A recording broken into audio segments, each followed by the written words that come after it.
Hey folks, this is Eric Warren with Tannoy, back again for video 3 on near-field studio monitors. If you haven't seen the previous 2 videos in this series, they're right here. So now that you've got your room set up, sorted out, and your monitors positioned properly, let's go over plugging in and setting up your monitors. First things first, it's always a good idea to power off the monitor when connecting or disconnecting cables. There's one tip on cabling I've always followed. If it's balanced, leave it balanced. And the same goes for unbalanced. Fortunately, on the Reveal series, they have all the input types you would need to connect anything you might have in your studio, whether it's a recording interface, DJ mixer, or just a tablet or laptop. I'm using the Reveal 502 for demonstration here, but all 3 monitors in the Reveal series have the same connections on the back panel. Let's take a look at how to connect our Reveal monitors. First, we've got a very popular small format mixer. The nice thing is it has XLR outputs on the back here. So all we need to do to connect this, simply take the XLR out and connect it XLR in on our Tannoy Reveal.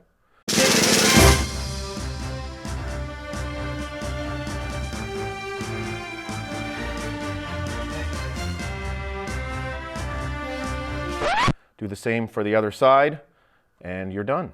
Very easy. Here we've got another very popular small format mixer type, this one having balanced 1/4 inch outputs on it. Again, because they're balanced, we want to keep the signal balanced and go into the XLR input on our Reveal monitor. To do that, you'll need a 1/4 inch TRS, tip ring sleeve cable.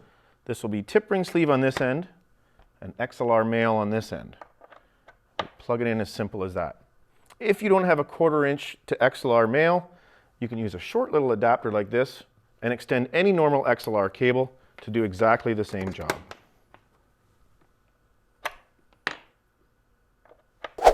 Here we've got a small format recording interface, and again this one has 1/4 inch balanced outputs.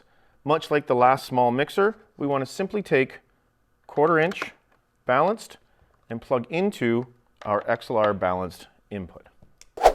If you've got a DJ mixer or other mixer that has an RCA type output, it's an unbalanced connection.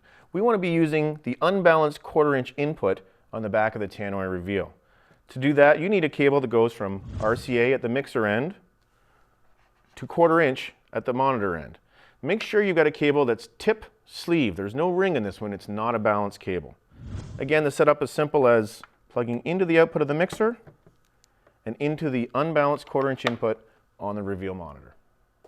If you have an iPad or a laptop or other iOS devices and tablets, most of those have a stereo 1/8 inch output, typically used for headphones. Here we're going to use that output, connect from it to the aux in on our monitors, which you'll find right here. We go into the first monitor, and then we want to jump from one monitor to another using the monitor link to the aux in on the other speaker.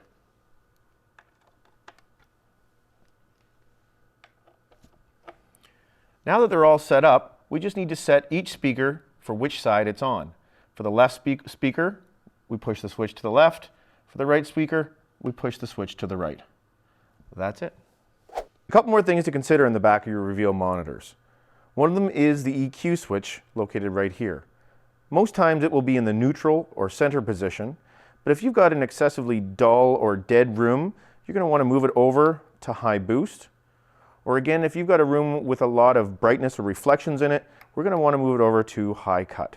This will just help tailor the sound a little bit more so you're hearing what you need to more accurately. One more thing to consider when setting up your Reveals is the volume knob itself. There is no need to run it all the way up. If you're sitting very close to your monitors, you might not need the extra gain from the amplifiers, but it is necessary to set up the gain staging within your interface or other source, so when it's at its loudest, you can dial this to the setting where it's very loud in the room. This might not be all the way up, it might be 12 o'clock or some other setting in between. The crucial setting here is to make sure that both speakers are set to the same position. Okay, that's it for me. You should be armed with enough information to choose and use your monitors in a way that allows you to get the most from them. If you have comments or questions, please connect with us via Facebook or Twitter. We put those links in the video description below. Thanks again.